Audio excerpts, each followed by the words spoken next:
We have come to the end of the Baseline Caribbean expedition to the island of Curacao, located in the southern Caribbean. It's been a roller coaster of a trip, with highs of fantastic seascapes and successful sampling, and lows of broken equipment and torrential rains. However, all in all, it's been an enlightening and fruitful trip. Thanks to a prize from Carmarby's Marine Biological Institute and a crowdfunding initiative, we came to Curacao specifically because it has, considered by many to have one of the healthiest reefs in the Caribbean. Our aims really were to collect sediments from the reefs around the Curacao to try and understand better the past, the present and the future of reefs on this island.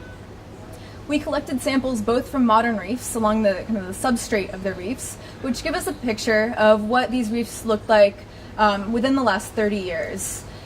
We sampled both in lagoonal areas, in more disturbed areas, and then also in a more pristine site, which is Klein Curacao. And this will allow us to look at variation across these different modern sites. We also took a short sediment core from the reef just off the coast of Carmarby, which will allow us to look at change over time on the reefs over the last about 100 years. And finally, we collected real rock samples from the Pleistocene reefs around Curacao, which date to around 125,000 years. And these will provide us with our baseline. So much of the life that lives on the reef produces a skeleton or a skeletonized element, which when the animal dies or the plant dies, it accumulates onto the floor of the reef. And those accumulations of life in the past give us the opportunity to reconstruct what those communities were like, using the fossils that we've collected and the modern samples around Curacao. So just this morning we shipped off over 600 kilograms of reef sands back to Panama and California, and where we'll be starting to process them as soon as we get back. Yeah, so this is one of these samples. Back in the lab, I'll first sieve it to 2 millimeters, and I'll pull out pieces of coral, mollusks, and other kind of larger shells and other remains of animals.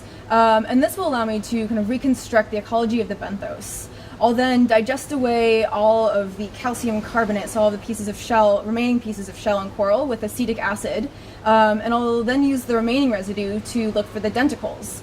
So the shark dermal denticles will allow me to both reconstruct what historical shark communities used to look like on the reefs of Curacao, and also kind of retrospectively survey the living communities that other survey methods may be missing.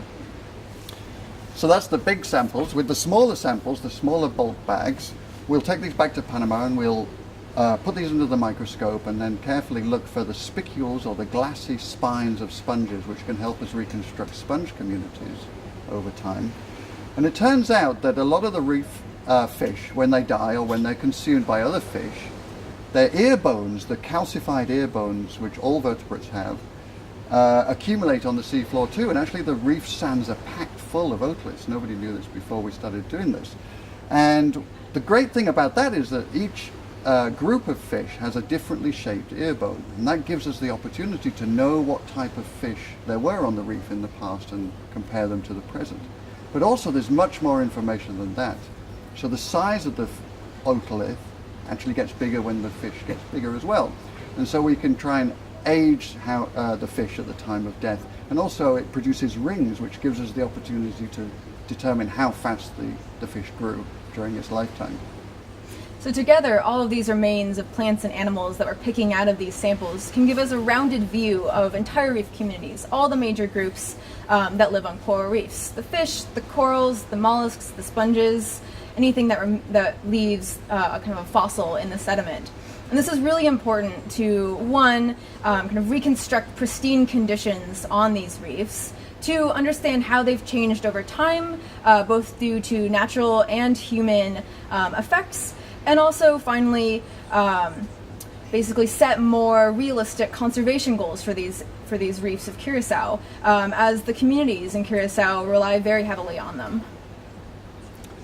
So that's about it, a little summary of our expedition in Curacao. We'd like to say thanks to, especially thanks to Kristen Marheva, who's been highly supportive, and the Carmarby Research Institute here, especially Mark Vermey.